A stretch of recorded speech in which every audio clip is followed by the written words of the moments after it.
शिकूया MSCIT, घडूया AI ची क्रांती. आजच आपल्या Sai computer centre Sai city येथील एकमेव MKCL अधिकृत केंद्राला भेट द्या. आजच संपर्क करा.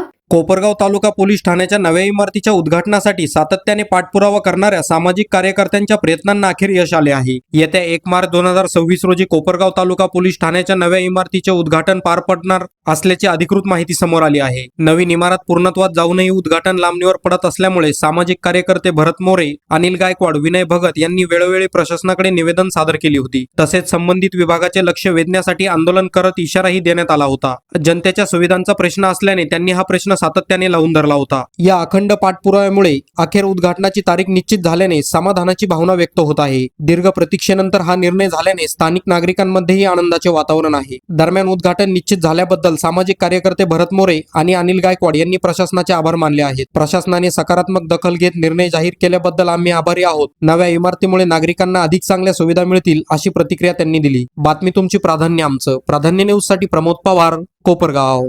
आत्ताच आमचे ज्येष्ठ समाजसेवक अनिल भाऊ गायकवाड यांनी सांगितलं, कोपरगाव ग्रामीण पोलीस स्टेशनची इमारत बऱ्याच दिवसापासून त्याच्या उद्घाटनाचा कदाचित श्रेयवाद असेल, ही लढाईमुळे वादात होतं.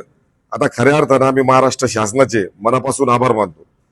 कारण ग्रामीण पोलीस स्टेशनची जुनी इमारत जर बघितली, अतिशय तिची दुरावस्था झालेली होती. तिच्या पत्र्यांची चाळणी झालेली होती. दांडेपट्ट्याची ती इमारत असल्यामुळे ती कधी कोसळून आमच्या पोलीस बांधवांच्या जीवाला त्या ठिकाणी धोका होऊ शकतो. त्याच्यामुळे अनेक वेळा आम्ही आंदोलनं केलीत, अनेक वेळा आम्ही निवेदनं दिलीत.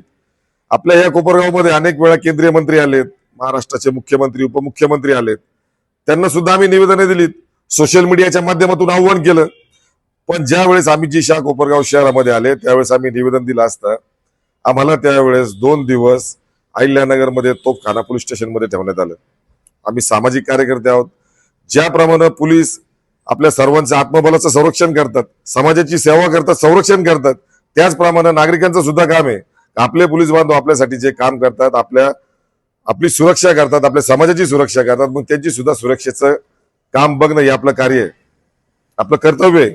त्याच्यामुळे आम्ही अनेक वेळा मागणी केली, अनेक वेळा आम्ही निवेदनं दिलीत. आज खऱ्या अर्थानं महाराष्ट्र शासनाचे मी मनापासून आभार मानतो. पोलीस स्टेशनच्या नवीन इमारतीचं उद्घाटन होत आहे. आता अनिल भाऊंनी सांगितल्याप्रमाणे जी चाळ आहे त्या चाळीचं सुद्धा लवकर उद्घाटन व्हावं.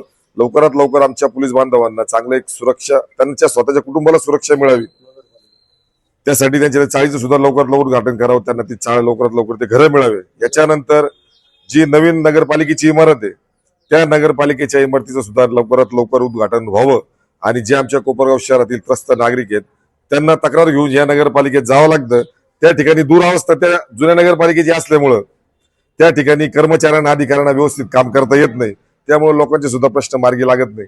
त्याच्यामुळे नवीन इमारत जी आहे तिचं फक्त रेबिन कापायचे उद्घाटन करायचं आहे. त्या ठिकाणी अधिकारी, कर्मचारी, नगरसेवक, नगराध्यक्ष चांगल्या प्रकारे काम करू शकतील, लोकांना चांगल्या प्रकारे न्याय मिळेल. या हिशोबाने आमची मागणी आहे लवकरात लवकर त्या नवीन इमारतीचं सुद्धा उद्घाटन व्हावं. या अशा आपल्या या सोशल मीडियाच्या माध्यमातून आपले सगळेच जी मीडिया आमची व्यथा या ठिकाणी मांडताय, मी सगळ्यांच्या मनापासून आभार मानतोय. कारण विषय पोलीस बांधवांचा आहे, त्यांच्याही सुरक्षेचा आहे. कारण ते आपल्या जीवाची सुरक्षा करतात, म्हणून त्यांची सुरक्षेचा विषय जबाबदारी घेणं हे आपलं कर्तव्य आहे असं मी समजतो. धन्यवाद. जय हिंद, जय महाराष्ट्र, जय संविधान. बऱ्याच दिवसापासून हे ग्रामीण पोलीस स्टेशनचा उद्घाटनाचा जो वाद चालू होता तो कुठंतरी आता थांबल्या गेलेला आहे. आता याची तारीख दिलेली उद्घाटनाची. मागच्या टायमाला 2 तारीख दिलेली होती, पण अजितदादा पवारांचं ते तसं हे झालं त्याच्यामुळं मग ते कॅन्सल केलं. मग आम्ही पण थोडं थांबून घेतलं. त्याच्यानंतर भरत भाऊनी मी परत पाठपुरावा चालू केला, तर मग ती आज तारीख भेटली. याकरता ह्या राज्य सरकारचे आम्ही जाहीर आभार मानतो. आणि राज्य सरकारने अजून एक याचा पुढाकार घ्यावा का ती लवकरात लवकर ते नगरपालिकेची इमारत आहे तिचं उद्घाटन करावं, ही अशी आमची मागणी आहे. एवढंच मी बोलतो. जय हिंद, जय महाराष्ट्र.